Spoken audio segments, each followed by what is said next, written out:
Salam dan damai sejahtera untuk kita sekalian, saudara-saudaraku yang dikasihi Tuhan kita Yesus Kristus. Saya Stevi Saweduling, saya dari kelas B, mata kuliah homiletika, program studi Pendidikan Agama Kristen, Fakultas Ilmu Pendidikan Agama Kristen. Di sini saya hadir menemani saudara-saudariku yang terkasih untuk merenungkan firman Tuhan yang berdasarkan pada kitab 2 Timotius 2 ayat 22. Nah, saudara-saudaraku yang dikasihi Tuhan kita Yesus Kristus, mari kita bersama-sama untuk merenungkan firman Tuhan kita di saat ini. Tetapi sebelumnya itu, kita minta kekuatan dari Tuhan lewat doa. Mari kita satu dalam doa, kita berdoa. Ada ungkapan syukur yang kami panjatkan kehadirat-Mu ya Tuhan, di mana Tuhan masih melindungi kami, menjaga kami di dalam keseharian kami. Hingga saat ini Tuhan, kami masih mengucap syukur kepadamu atas berkat dan cinta kasih Tuhan buat kami semua. Dan pada saat ini Bapa, kami akan membacakan seisi sabda kebenaran firman-Mu. Mari jaga lindungi kami, beri hikmat kepada kami Tuhan, sehingga kami dapat mengerti dan memahami arti dari kitab suci yang akan kami bacakan ini. Ini yang menjadi doa kami ya Tuhan, di dalam nama Tuhan Yesus, berfirmanlah Tuhan melalui hamba-Mu ini. Amin. Baiklah, kita masuk dalam pembacaan Alkitab, dan pembacaan Alkitab kita di saat ini terdapat dalam kitab 2 Timotius 2 ayat 22. Dan pembacaan Alkitab kita di saat ini akan saya bacakan untuk kita semua. Diberi judul Nasihat dalam menghadapi pengajar yang sesat. Dan pembacaan Alkitab kita di saat ini diberi judul Nasihat dalam menghadapi pengajar yang sesat. Sebab itu, jauhilah nafsu orang muda, kejarlah keadilan, kesetiaan, kasih dan damai bersama-sama dengan mereka yang berseru kepada Tuhan dengan hati yang murni. Demikianlah pembacaan Alkitab kita di saat ini. Kita masuk dalam renungan kita, dan sekali lagi perenungan kita di saat ini berjudul Jagalah Kekudusan. Saudara-saudariku yang dikasihi Tuhan kita Yesus Kristus, hidup hura-hura, seks bebas, pornografi, dan sebagainya itu adalah contoh godaan-godaan yang terjadi di dalam kehidupan dunia anak-anak muda saat ini. Jadi, godaan hedonis menjadi salah satu cara yang menjauhkan anak muda dari Tuhan. Teman-teman, saudara-saudariku yang dikasihi Tuhan kita Yesus Kristus, pasti kita bertanya-tanya, apa itu hedonisme? Jadi, hedonisme itu adalah suatu pandangan hidup yang diwujudkan dalam bentuk gaya hidup, di mana kenikmatan atau kebahagiaan diri menjadi suatu tujuan utama dalam menjalani hidup.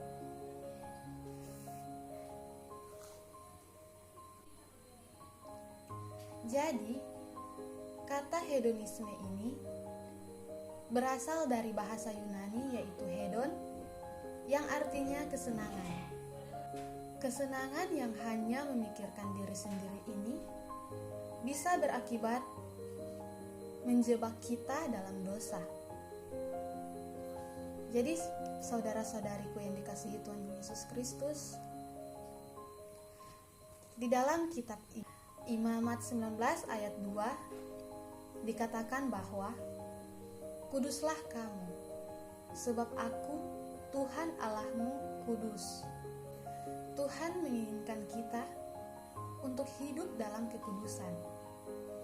Kudus dalam bahasa Ibrani disebut kadosi, yang artinya terpisah, dikhususkan, terpotong dari, dilepaskan seseorang atau benda dan dikhususkan bagi Tuhan supaya Tuhan dapat memakainya. Jadi saudara-saudaraku yang dikasihi Tuhan kita Yesus Kristus, kekudusan Allah menuntut kekudusan umat-umatnya, yang artinya umat Allah yang adalah sekutu, Allah juga harus hidup terpisah dari segala dosa. Jadi saudara-saudariku yang dikasihi Tuhan kita Yesus Kristus, kekudusan Allah menuntut kekudusan umatnya, yang artinya umat Allah yang adalah sekutu, Allah juga harus hidup terpisah dari segala dosa dan mempersembahkan seluruh hidupnya bagi Allah. Itulah yang juga menjadi nasihat Paulus kepada Timotius, menjauhi nafsu orang muda dan tetap menjadi teladan walaupun dirinya masih muda. Apakah hidup kudus berarti dianggap sebagai orang nerd, kudet, nggak asik dan kaku? Saudara-saudaraku, hidup kudus dalam tantangan hedonisme ini bukan berarti tidak boleh bergaul dan mengikuti gaya kekinian, melainkan kita semua harus menjadi remaja yang bisa memilah-milah yang sesuai dengan prinsip dan keteladanan Kristus. Jadi, Allah memanggil kita bukan untuk melakukan hal yang cemar, melainkan hal yang kudus. Saudara-saudariku yang dikasihi Tuhan kita Yesus Kristus, kesenangan di dunia ini boleh kamu lakukan, tetapi ingat, bukan kesenangan yang menjerumuskan dirimu sehingga menjauh dari Tuhan, tetapi kesenangan-kesenangan yang bisa membawa dirimu lebih dekat dengan Tuhan. Terpujilah Kristus. Amin. Demikianlah renungan kita di saat ini. Semoga apa yang telah kita dengar di saat ini bisa kita pahami dan dapat kita praktekkan di dalam kehidupan kita sehari-hari. Tidak hanya kita dengar dengan telinga kiri, keluar dengan telinga kanan, tetapi kita dapat menjalani, mempraktekkan dalam kehidupan kita sehari-hari. Amin. Mari kita satu dalam doa, kita berdoa. Terima kasih Tuhan Yesus buat tuntunan-Mu sehingga di saat ini kami telah membacakan dan merenungkan seisi sabda kebenaran firman-Mu. Mari Engkau beri kami Tuhan hikmat sehingga Tuhan kami dapat mengerti dan memahami, bahkan kami pun dapat mempraktekkan dalam kehidupan kami sehari-hari. Bapa kekal di dalam surga, berkati kami Tuhan di dalam kami menjalani hari-hari kehidupan kami. Semua perjalanan kehidupan kami ini hanya kami mau serahkan ke dalam tangan Tuhan yang penuh kasih. Ini yang menjadi doa kami Tuhan, di dalam nama Tuhan Yesus Kristus, Tuhan dan Juru Selamat kehidupan kami. Amin.